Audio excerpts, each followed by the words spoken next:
G'day guys and gal. Although the warfare in Warhammer 40k is thousands of years ahead of our own modern day era, they seem to have regressed in a lot of ways. Mainly everyone's complete lack of camouflage. It seems like people are either dressed up as fluoro Power Rangers and make for extremely obvious targets, or they have extremely advanced and expensive invisibility devices. No one seems to repaint their armor or clothing to match their environment and get at least some camouflage, other than a few guardsmen, but especially not the Space Marines. However, there is one chapter that ignores this strange unspoken rule and will actively camo their armor, engage in highly tactical, low-risk engagements, and are overall some of the most reasonable and common-sense Marines in the setting. No, I'm not talking about the homebrew reasonable Marines, I'm talking about the Raptors, who are more or less the same thing. Before we get started, we have not one, but two new major mini models going live right now, that being the Raptor, a legendary master of the sniper rifle, stunningly modeled, and is actually based on an artwork I collaborated on with LJ Co, with the second model being the Drinker of Souls, another model based upon that artwork project. If it's not clear yet, I'm getting all these artworks turned into major minis, with the idea being to give some love to those of you that don't necessarily want to play as one of the main Space Marine factions. Or, you can just paint these guys whatever color you want and play them in your main faction as specialty units as well, so there's no real limit to what you can do here.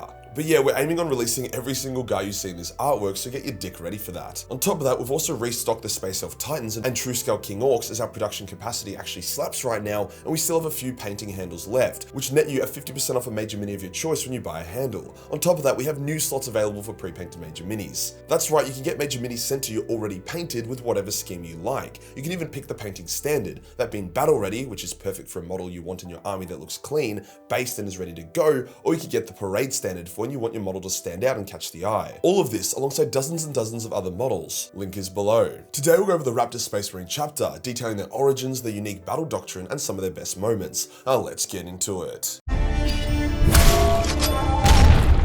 When the Horus Heresy broke out, the Raven Guard got fucked in the ass extremely hard. They were a legion that specialized in spec ops, stealth and infiltration missions, yet they started the heresy off by getting spit roasted in an open battlefield, losing over 90% of their legion. Despite this, they actually fared the best out of all the loyalists present, with Corvus leading a breakout and getting a couple thousand of his sons clear of the battlefield. From here, the Raven Guard did what they could, using their much reduced legion to great effect to harry the traitor supply lines and delay their progress to Terra. It was during these small campaigns that the idea of the effectiveness of multiple independent Space Marine chapters compared to the effectiveness of one large Space Marine legion was born, as the Raven Guard managed to achieve a lot despite their losses. A lot of these Raven Guard would become extremely practical and conservative, literally unable to afford any more excessive losses. When the heresy ended, these incredibly practical Raven Guard were formed into the Raptor chapter, being a second founding chapter, making them almost as old as the Imperium itself. They were also incredibly mistrusting of others owing to the Isfahan drop site massacre, so they kept a lot of their chapter's structure and strength hidden, even from other Imperial forces. They were originally a fleet-based chapter and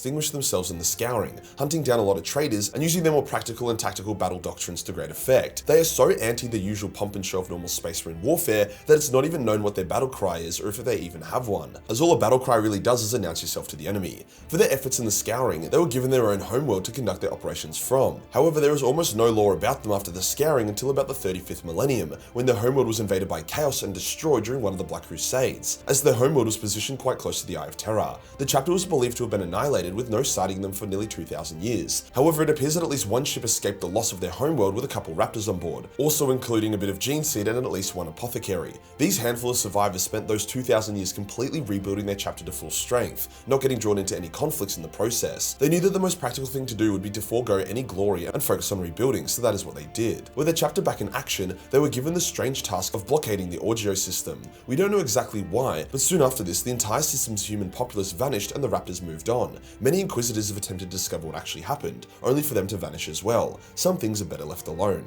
Next up is the Susalid campaign, where the Raptors had the honor of fighting side by side with the Dark Angels, Skull Bearers, and Red Wolves. They were tasked with putting down a massive Imperial uprising, where a number of foolish citizens started believing in disgusting concepts like democracy and equality. Ugh. The Raptors were used to great effect against the rebels, using guardsmen as decoys while they deployed strike teams to wipe out rebel leader elements. The fighting was brutal and the war was brought to a swift end. With the Raptors being shown as steadfast and effective against Imperial rebel forces, they are one of the chapters chosen to fight in the Baghdad War, where the Astral Claws led a rebellion against the Imperium and gathered a few other chapters, like the Mantis Warriors and Lamenters, to their cause. The Raptors are highly effective here once again, countering the Mantis Warriors' excellent ambush and sabotage strategies and being integral in the overall victory for the Imperium, although they did suffer a lot of casualties. Now I've kind of just told you the Raptors are tactical and resourceful, but I haven't really shown you. Well, that changes now, as once when they were on the way to a war zone against the Orcs, the warp fucked them over as it often does, and it spat them out on a horrific death world. They crash landed and they were stuck on a world whose biosphere was so horrific that it was said to survive more than an hour was an achievement into itself. The air was so thick it couldn't be breathed, the world was full of massive carnivores, and overall it was just a bad time. However, the Raptors were made for a bad time,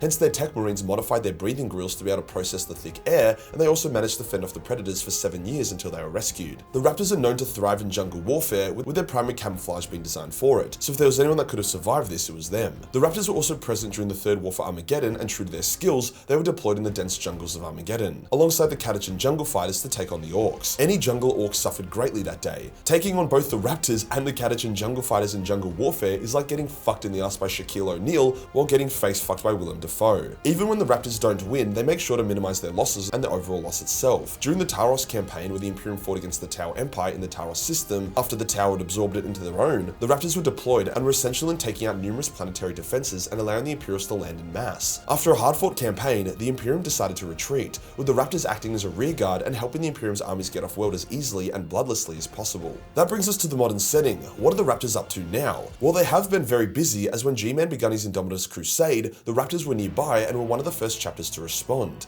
Guilliman saw them as a massive asset to act as scouts and pathfinders for the Indominus Crusade, flying ahead and highlighting targets that G-Man and his armada could clean up. That doesn't mean they didn't get their hands dirty. During this, they fought against the Eldar Corsairs, with the Raptor chapter master Lias Isidon personally slaying the Corsair leader. They also took on a trader Nighthouse and assassinated 7 of their Knight pilots while they were outside of their war mechs, which is a significantly more practical way to take out a Knight. They've also fought off the Dark Eldar, Chaos Space Marines, Orcs, and are now in a brutal and costly conflict with the Crusade of Slaughter, which is more or less just a bunch of really angry World Eaters. As a fun note, when the Raptors fought side by side with the Black Templars, the two contrasting forces got along extremely well, as the Raptors' lack of front line and melee strength was filled in by the men of the Weaponized Autism chapter, whilst the Black Templars' lack of common sense was filled in nicely by the Raptors. At some point, the Raptors were also given a new homeworld called Tarangast. However, they won't tell anyone where it is because they're sick of getting their shit destroyed, which is fair enough. The Raptors, despite their practicality, have pretty unstable gene seed, which means it takes ages for them to replenish recruits, thus the 2,000-year time it took to rebuild as opposed to the usual couple centuries. As such, they also have 3 recruitment worlds alongside their homeworld